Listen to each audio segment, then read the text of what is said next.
Hello everyone and welcome to a video that's a bit different than my other videos. It's kind of a learning video but also a fun video. And now a lot of the times you guys have been asking me to show something that actually teaches you some chess, and I thought what better than the famous endgame where one player has a king, bishop and rook and the other player only has a king and a rook. So basically a rook and bishop versus a rook. Now, is it winning? Is it not winning? How do you play it? How do you force a draw? Can you force a draw and whatnot? Now, I've never actually studied anything like this. I know something about it, but I've never known the actual positions that I need to know to like easily make a draw or easily force a win with little time on the clock. As I don't really play all that much chess over the board, and the little classical chess that I play, I always thought if it arises, I will probably have time on the clock to figure it out. But it's I decided to study up a bit and explain it to you guys in as simple manner as possible, as it's not all that difficult. So basically the way it goes, there is no mystery anymore. As the Wikipedia article about this states, the engines have solved this endgame, and the engines say that around 40% of the positions that can arise are winning for the side that has the bishop. However, of those 40%, like 36% are positions that will never happen, if both players know how to play chess well. So basically around 4% of the positions will actually be winning. And we're going to check out one of the more famous positions, and we're going to check out how to defend if you're the side defending. So basically this here is the famous Philidor position regarding this setup, where black only has a rook and white has a rook and a bishop. Now the point is, the side that wants to win needs to get the king over to the 6th rank, and if this is achieved, such as it is here, this is the Philidor position. You can see this setup, and it will be a winning position for white. Now, how do you force a win here? Well, the point is, black always wants to be able to prevent checkmate, because here you can see that the king guards these 3 squares and the bishop guards these 2 squares. So basically these 5 squares are covered. So at any point, if the rook delivers check and the black rook is unable to block, it's checkmate. Now, of course, black will not allow this. So how does white win? Well, first let's go rook to f8 check. What happens? Black, of course, is going to block. You're going to play rook to f7. Sorry about that. And now you hand black the move. So you are controlling all of the squares now, and black can either choose to move the rook or the king. If you move the king, it's not all that impressive, because rook to f7 actually came with the threat of rook to a7. So now rook to a8 will be checkmate, and there is nothing to do as the bishop covers the a8 square. Whatever you do with the king or you move the rook, it's just, rook to a8 checkmate. So what you can do is just move the rook. So you're going to go rook to e2. You don't want to go rook to e1 or rook to e3. Those are bad squares for the rook, since from the 1st rank and from the 3rd rank, the squares from which you can check the white king are actually light squares, and white has a light square bishop. So you prefer to keep the rook on the 2nd rank, where you can check him from behind using a dark square, as your opponent has a light square bishop. So of course white has to deal with this. Now going rook to a7 now will no longer result in checkmate, because now you can go rook to c2, and now if check, you can just block with rook to c8. So that's not really helping. So after this rook to e2 move, what you want to do is play rook to h7 and force black to make another move. Black will now have to move the rook once again. We already said that if you move the king, it's no good, because you can just easily win. So here, black, of course, has to go either rook to e3 or rook to e1. Let's say he goes rook to e1, doesn't really matter. The point is, you want to force the rook to the 3rd rank, and after the rook reaches the 3rd rank, you will be easily winning. So the way you do this is you shift the rook to b7 now. Basically, white constantly shifts the rook back and forth from the king side to the queen side. Now you play rook to b7, where the rook is nicely defended, and again you give black the move while threatening checkmate. So rook to c1, this is pretty much forced, and now comes the star move. The move, all of our previous moves were just, hyping up for this move, and now bishop to b3. Now the rook from b7 nicely guards the bishop nicely guards the d1 square. One of the reasons why we said that the player with the black pieces wants to avoid the first rank and the third rank, because these squares are light squares and you will not be able to deliver checks. So now you can either move the rook or the king. If you move the king, let's say you try something like this, this doesn't work because the bishop also covers this square, so this will still be checkmate. So you can try king to c8, but now you get rook to b4. You want to play bishop to e6 check, this and mate. However, the rook would be hanging. So first you move the rook, now the threat is just bishop to e6 check, and once the king moves, you will deliver checkmate. So after king to d8, you're gonna go rook to f4 now, again with the threat of checkmate, and after rook to e1, preparing to block. Now you're gonna go bishop to a4, guarding that, and now preparing rook to f8 check, followed by captures. So king to c8, now trying to again escape this, but now again rook to b4. And now there isn't much you can do. Rook to c1 by black, and now bishop to d7 check. Not a lot of fun. You're gonna go here, and now rook to b8 check, rook to c8, and rook to c8. Rook captures will of course be checkmate. And another thing, for example, after this bishop to b3, you don't have to go king to c8. You can also go king to e8. But yeah, we already mentioned that that doesn't help, since the bishop covers the f7 square. So here black needs to move the rook. You have to go rook to c3, now attack the bishop, and now we get bishop to e6. Everything with tempo. Now guarding the c8 square, rook check followed by blocks and captures with mate is what's happening. And now black has to resort to some checking. So rook checks, we have bishop back to d5. And now what we have here is very similar to the starting position, although if you remember, we mentioned that we needed to force black to bring the rook to the third rank. And now that the rook is in the third rank, now we will easily win this. So bishop to d5, again threatening checkmate, so rook to c3, preparing to block, but now it's rook to d7 check. So this is something to remember.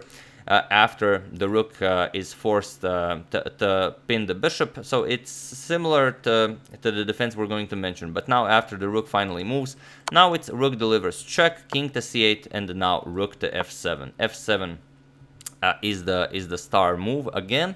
And again, the mate is being threatened. So here you can try to escape, king to b8, but now rook to b7 with check. And now you either go here, and if you go here, let's say just check picks up the rook, so that's not really going to work.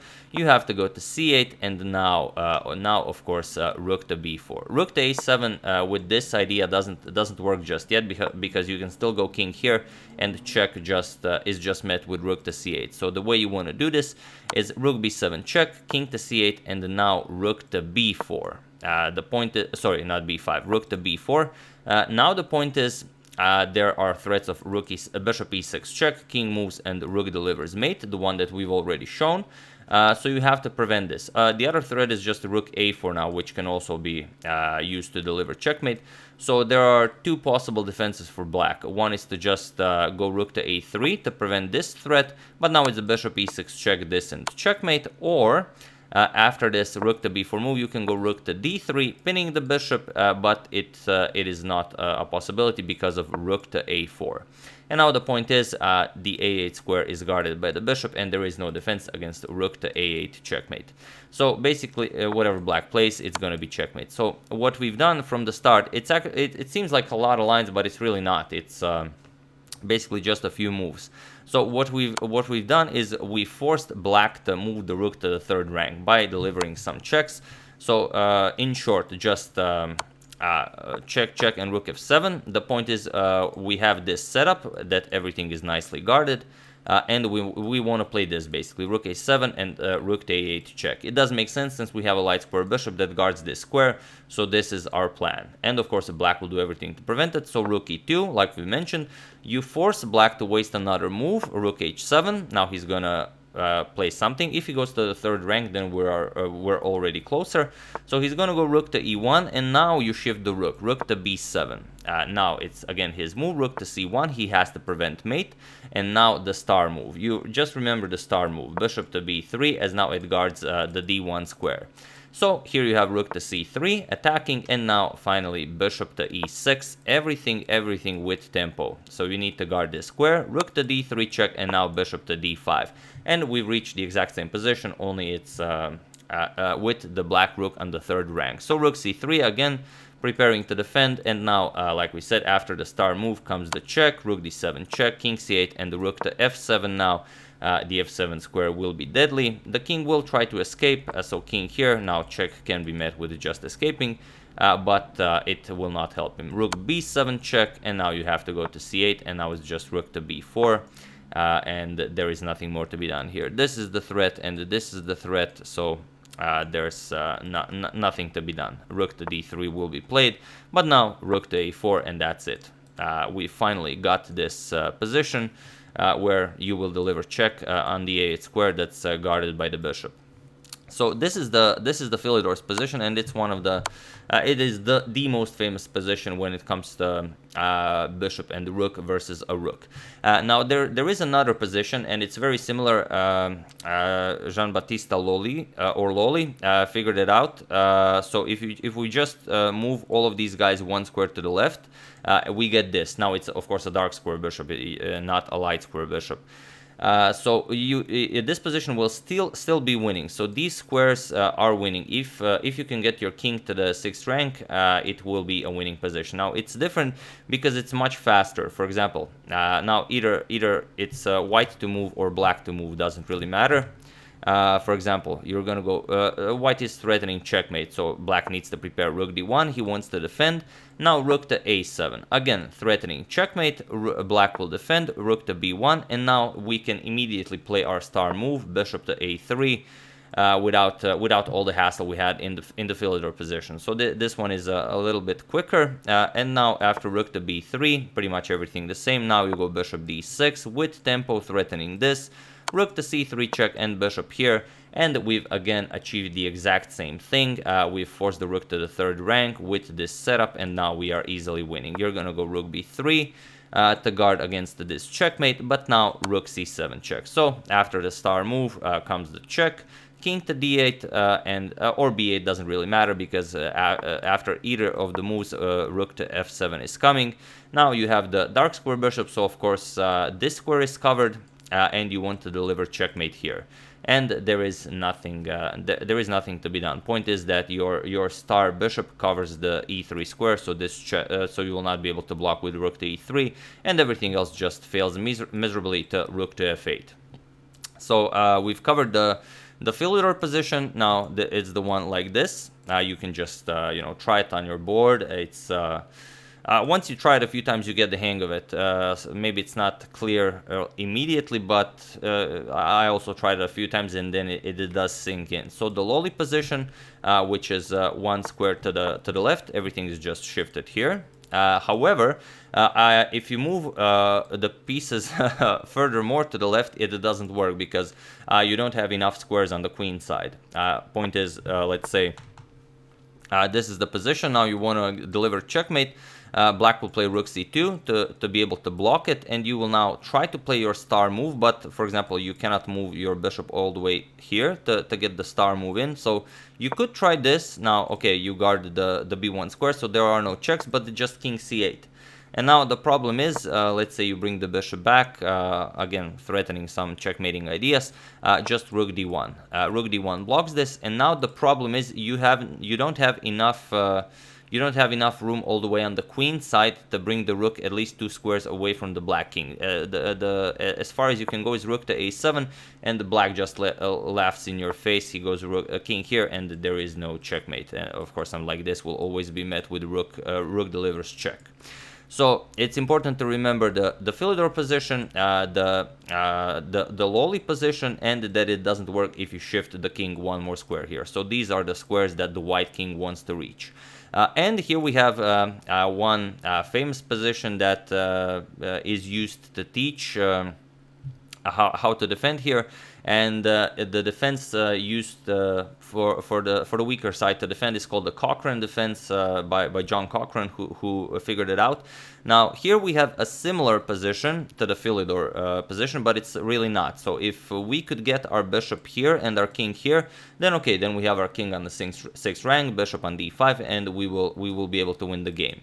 So white will try to do this, but the black of course will have to stop him. So you do this by always pinning the bishop, and as long as the bishop is pinned, the king will not be able to go to the 6th rank. So don't try to check the king over from the sides, as this way you will just allow the king to reach the 6th rank much faster. So here you're gonna go, let's say rook e1, you just waste the move and keep the bishop pinned. So the Cochrane defense is all about pinning the bishop, and white will try, the stronger the white player, of course, he will you know, use his cunning skills to try and deceive you, but you will not fall for it, because you know that Cochrane defense is all about pinning the bishop. So here white can try a lot of stuff. White can try, let's say he tries king f5, you can just play king d8, or if you go king d5, you can just go king f8, doesn't really matter.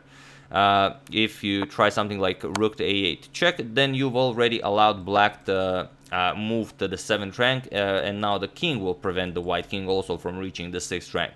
And if the white king is unable to reach the 6th rank, there is no win here.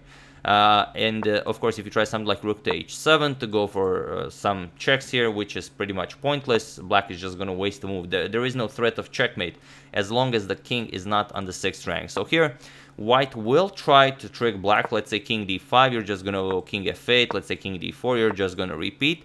And now white will try to trick you with, let's say, bishop here. And if he can wiggle his king around here behind the bishop, then we will again have the Philidor setup, and the white will be winning. However, now you just go rook e7. Once the bishop moves, now rook e7, and now there is no way for white to force a win. First, you have to deal with this. Let's say rook a8 check. Now king d7. There's no reaching the 6th rank for the white king as long as the black king is now here. So let's say king c5. You're gonna go king c7.